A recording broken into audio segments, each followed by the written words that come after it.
I'm Laura Elmore, owner of Global Dream Vacations, and we're cruising today.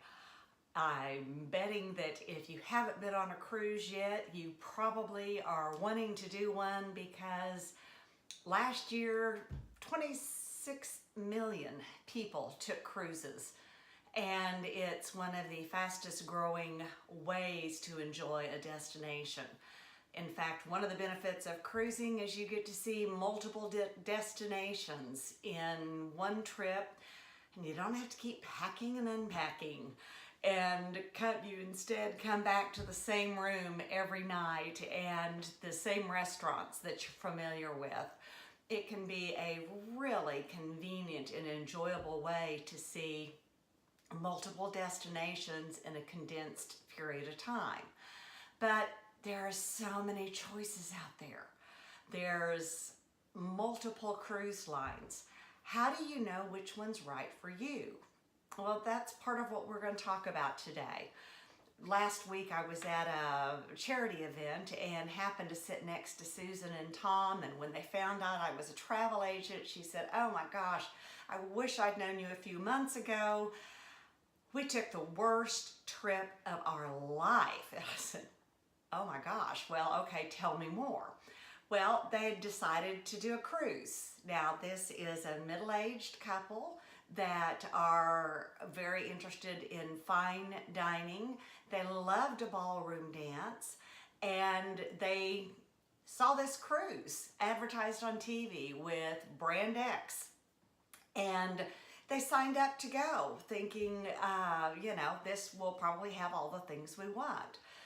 Well, the minute she told me the line they were on, I asked her, I said, "Now, did you have kids and grandkids going with you? Is that why you selected that?" And she said, "No, it was just the two of us." And I said, "I know why you had a bad experience."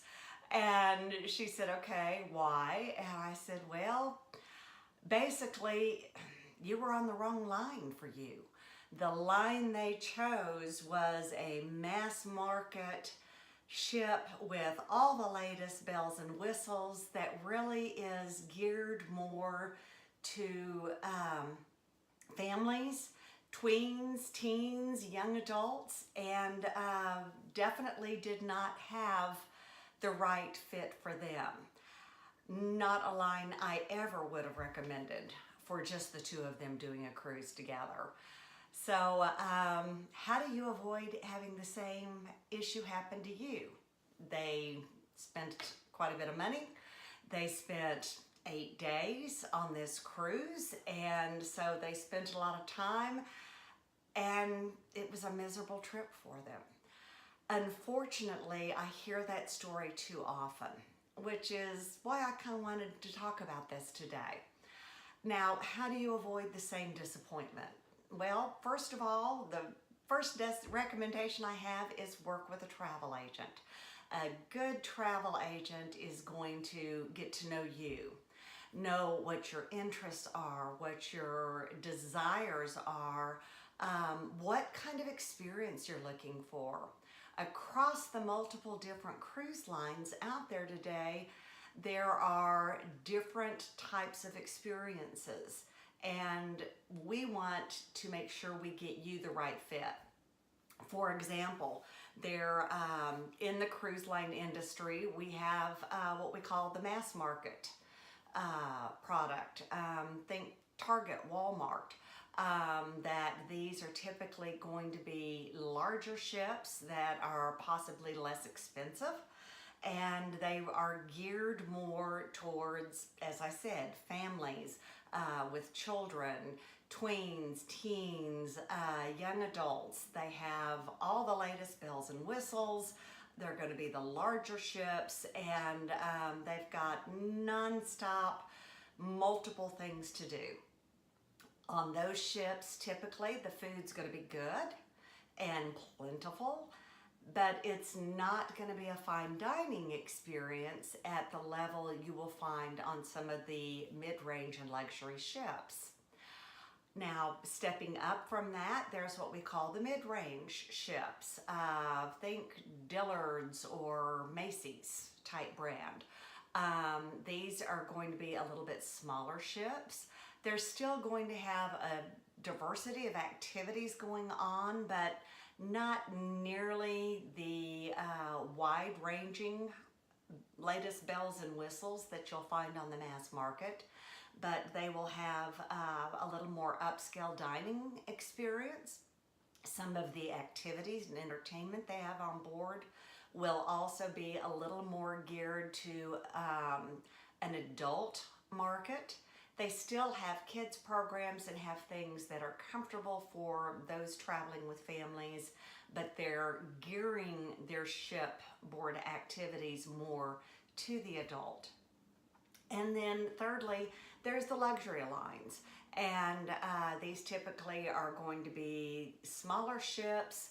They're going to be more inclusive. Most of them are all inclusive. And we'll talk more about that in a minute. They are known for their cuisine and their wine and their high-level entertainment. Think Saks, Nordstrom's, those types of brands. That's what they're equivalent to. And there's kind of in between of those levels. So there's really something for everyone, and it's about matching the one that fits you. And those that are traveling. For example, if my husband and I are traveling with our tween and teen grandkids, I'm probably going to pick a different experience and a different ship line than I would pick for just he and I to go on a cruise together. Again, it's about gearing it towards the audience of who's doing this cruise. Now, once you've chosen the types of lines that are best going to fit you, next it comes down to the itinerary. Now, in a lot of cases, people have come in with an idea of where they want to go already. We know the destination we're targeting, but then it's a matter of fitting the right itinerary to your desires. Now, that sometimes can be determined by date. That can be determined by the length of the cruise and some other factors. I just was working with several couples on doing an Alaska trip together. And obviously there is a lot of options in Alaska, and once we had decided on 3 particular cruise lines we were going to look at in the mid-range, because this was all adults traveling, then it was about determining days to travel and what the itineraries were to choose between. Now, they had some very specific desires. They wanted to leave to start the cruise on a Saturday. Well, that narrowed the choices even further, and we very quickly were able to come up with the right itinerary and options for them. So now you have the cruise line, you know the itinerary you want, the dates you want, so you're done, right? No, we still got a few more things to talk about. Now that you've decided on that, the next thing is to decide on the type of room you want. On cruise ships, there's basically 4 categories or 4 types of rooms typically. 4 types of room are the norm. You have the inside room, you have the outside room, the balcony, and a suite. Now let's talk for a minute about each of those. Inside rooms are, as the name implies, they're on the inside, the interior part of the ship. Now, some people like them because they feel like there's less motion, and they like that these are the least expensive rooms. There is no view from these rooms. There is no window, there's no light. There's no knowing if it's day, night, or where in heaven's name you are when you're inside your room. And for some people that can be very disorienting. Other people, because it's the least expensive room category, they say, well, I'm not going to be in my room except to sleep and change my clothes. I really don't care. That may be, But just be aware that for those who haven't cruised before, it, like I said, it can sometimes get unnerving after a while to wake up and not know, is it morning or night? It also, from a motion standpoint, my husband has serious, serious issues with motion. Can't ride in the back seat of a car. And for a number of years as a travel agent, I just frankly, I wouldn't take him on a cruise. There is no point in both of us being miserable for a week. But then we discovered some patches that we were able to get as a prescription from our doctor. He wore that. We went on a Bermuda cruise, and we got an inside room because multiple people had suggested that for motion sensitivity that would have less effect because you're on the interior part of the ship. Unfortunately, we found out just the opposite was true. Having no awareness of the horizon, having no orientation to where he was, made his motion sensitivity worse. And now the patch really helped, and that was good, but after 2 days in an inside room, he said, I can't ever do this again. This is freaking me out. So think about that before you make the absolute decision that, well, I'm only going to be in there to change my clothes. Now, outside rooms, that means you have a window that you can see outside and you are aware of what's going on. Realistically, there's not very many people that take outside rooms, and most ships today have only a very small quantity of those because most people, by the time they decide they want a view, they want to have the balcony and have that additional space, the bigger room, and additional amenities that come with it. So today's ships, typically, they're only going to have one deck of the outside rooms, and unfortunately these are usually on the same deck as the lifeboats, and they're wedged in around the lifeboats, so your view, even though you have one, may be obstructed by having a lifeboat nearby. So that's why there's so few of them available. Price-wise, they typically are not much difference in price from a balcony. So most people, if they want the view, are going to go onto a balcony room. Now, balconies, as I said, you're going to have a larger room, you're going to have the additional space of the balcony, and you're going to be in better locations.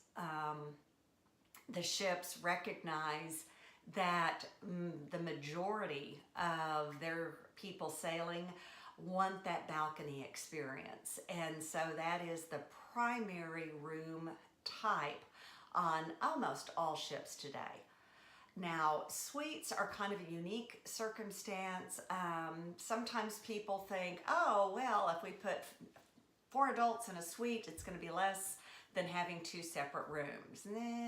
Not usually. Suites are designed for people that want the additional amenities, the additional luxury that it provides. Often it's for families that are traveling with children and want to be with enough space that they can have their children right there with them. Suites are not necessarily less cost per person by putting more people in them, and that's a surprise for a lot of people. Suites are geared to a certain level of clientele that want those experiences and amenities and are willing to pay for it. So you can look into that if you've got several of you traveling together, but don't be surprised about the difference in price. Surprisingly to many people too, suites are usually the first category or the first type of room on board a ship that are going to sell out. Now, you've decided the room type you want. Okay, we're going to spring for the balcony and have that additional space and that additional room available to us. Well, there's still a couple of more things to think about. It's a little confusing to people that are not in the industry that in addition to the 4 types of rooms, there's actually a couple of dozen categories of room. Have you ever heard an advertisement that says, get a 2-category upgrade on this sailing? And cruise novices think, oh, I can buy an inside room and I'll get upgraded to a balcony. Hold the phone. That's not what they mean. Within every type of room, there are multiple categories. And it comes down to they're basically the same room, though they may vary in size. It's the location that makes the most difference in the category of the room. As you get to the larger room category in your type and to the better locations, you are going to pay more. It just comes down to they know that they can charge more for the desired locations. So within the balcony type of room, typically there's going to be anywhere from 6 to 8 different categories.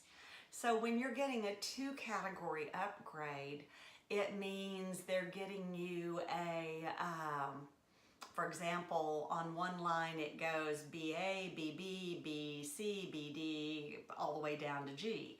So you're getting the BE for the same price as a BG. And so you're still getting the same balcony room. It's just that instead of being in the least desirable location for a balcony, you're going to be in a more desirable location with that BD instead of a BG. Gets a little confusing, but hang in there with me. So you've decided that you want to have the better located balcony room and you're willing to pay the additional cost. Typically, you're not talking a great deal of money a day, maybe $10 a day for the room, but it's the difference between being on either the lowest or the highest decks and in the worst locations, the front or the back of the ship, or being more midship in a more desirable location. Now, choosing the location of the room. Some people just choose the type and the category and let the cruise line decide for them. There's some quirks to this that I'd like to discuss with you for a minute. Here's a few tips on what I look for when I'm choosing a room for my clients. First of all, I'm looking for rooms that have residential above and below them. By that I mean that it's not below the pool deck or right above the restaurants and casino, because you're going to hear more noise at odd hours of the day and night by that. Look for the rooms that there's rooms above you and rooms below you. You'll have less peripheral noise going on. I like to get a little distance from the elevator and stairs. Now, some people think, I want to be right by the elevators and stairs, so I've got less walking that I'm doing to get around the ship. Yes, you're going to be doing a lot of walking when you're on a cruise ship. There's no avoiding it. Just part of the experience, but helps walk off those great meals you're eating. But being right at the elevator and stairs, you're going to hear, again, more peripheral noise as people are coming and going up and down at all hours of the day and night. So I usually look for a room that's like 2 doors down. You're still just a few steps from the elevators and stairs, but you're not hearing as much of that peripheral noise as people are coming and going at various hours. Now, other room needs. If you're traveling with others in your party, do you want adjoining rooms or connecting rooms? Now, adjoining means your rooms are next door to each other, but there's no interior door between them. A connecting room means there's an interior door that connects the two rooms. Especially for families that are traveling together, having those connecting rooms can be very helpful and mean that you're not constantly going in and out of the hall, but you can go between the rooms just with the interior door. Those are sometimes less available on most ships, and it takes more advanced planning to be able to get those because, again, these are quite popular with families that are traveling, and so they're more likely to be snatched up early on. So if you're planning a cruise in your future, plan far enough in ahead to be sure that you get the rooms that you really want. Now, in selecting the rooms, these are some of the features and some of the factors that I would encourage you to consider. Now that you've got your cruise ship, your cruise itinerary, and your room all decided, and you've put your deposit, you're ready to go, right? Well, no, there's some more things we want to talk about in our next video of how to get the most out of your cruise vacation by making plans in advance. I'm Laura Elmore with Global Dream Vacations, and we are delighted that you're learning along with us how to be more effective in your travels. Let us help you get the right fit to assure that your time, your money, and your memories are spent on the things you want to do.